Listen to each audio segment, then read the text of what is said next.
Saudi अरब में बारिशों का सिलसिला जारी।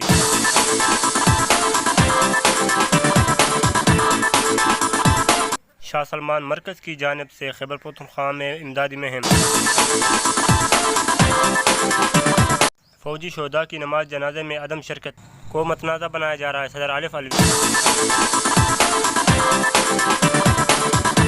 बलूचिस्तान के जिला रसबेला में हेलीकॉप्टर हादसे में हिलाक होने वालों में core commander Quetta lieutenant general Sarfaraz भी शामिल थे।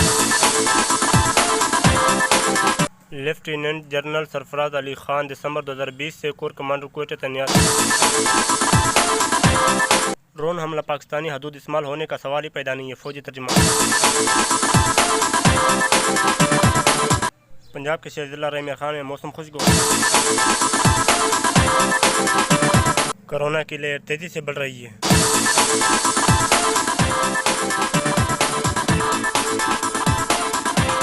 पंजाब भर में बारिशों का सिलसिला जारी।